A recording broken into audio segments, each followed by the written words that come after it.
Nós sabíamos que a situação no Irã era grave, mas ninguém imaginava que era tão grave assim.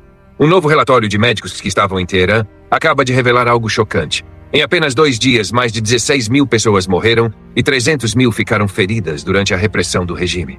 Para você ter uma noção da dimensão disso, a Rússia levou quase 2 anos de guerra em larga escala para atingir números parecidos. O regime iraniano fez isso em 48 horas. Esse nível de violência não tem precedentes na história moderna. Um dos manifestantes que conseguiu fugir do país contou como tudo começou. Com o rosto ferido por balas de chumbo, ele disse que foi atingido durante um protesto na província de Albor. As balas atingiram sua testa, pálpebra, bochecha, lábio, orelha e mandíbula. Ele precisou remover um projétil sozinho com uma lâmina. 5 ainda estavam presos em seu rosto. E o pior, ele teve medo de procurar ajuda médica porque poderia ser preso. Mesmo com a repressão, os protestos continuaram em várias regiões de Teherã. Pessoas estavam nas ruas, se comunicando por telefone tentando resistir, mas de repente o contato acabou. Ninguém mais respondeu. E esse foi apenas um dos relatos. O relatório completo, publicado pelo Sunday Times com base em médicos que estavam no local, revela números ainda mais assustadores.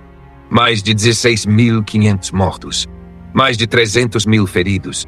A maioria com menos de 30 anos. Mais de 7 mil manifestantes sofreram ferimentos nos olhos. Entre 700 e 1.000 perderam a visão de um dos olhos. Os hospitais ficaram tão sobrecarregados que médicos não sabiam quem atender primeiro. Muitas pessoas morreram simplesmente por falta de sangue. E mesmo quando os próprios profissionais de saúde doavam sangue, as forças de segurança, em alguns casos, impediam as transfusões. Além disso, o regime iraniano pediu ajuda a milícias do Iraque. Quase 5.000 combatentes cruzaram a fronteira para ajudar a reprimir os manifestantes. Isso mostra que a repressão foi tão intensa que nem o próprio regime conseguiu esconder. Mesmo assim, o ministro das Relações Exteriores do Irã apareceu na televisão dizendo que apenas algumas centenas morreram. Mas o próprio líder supremo do Irã acabou contradizendo essa versão ao admitir que milhares foram mortos de forma brutal e desumana. E aqui entra um ponto ainda mais delicado. Segundo o Wall Street Journal, uma mensagem do ministro iraniano foi o que convenceu o presidente Donald Trump a cancelar ataques contra o Irã. Trump havia pedido que o povo iraniano tomasse prédios do governo e derrubasse o regime. Chegou a dizer que a ajuda estava a caminho. Mas 3 dias depois, os ataques foram suspensos. Por quê? Primeiro, houve uma análise de custo-benefício.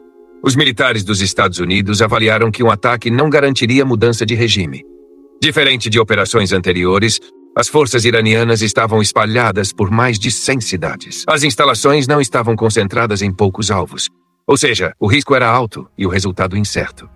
Além disso, o primeiro-ministro de Israel também aconselhou Trump a esperar. Países do Golfo, como Arábia Saudita, Catar e Emirados Árabes Unidos, pressionaram por uma pausa. O motivo? O Irã ameaçou retaliar contra bases militares nesses países caso fosse atacado.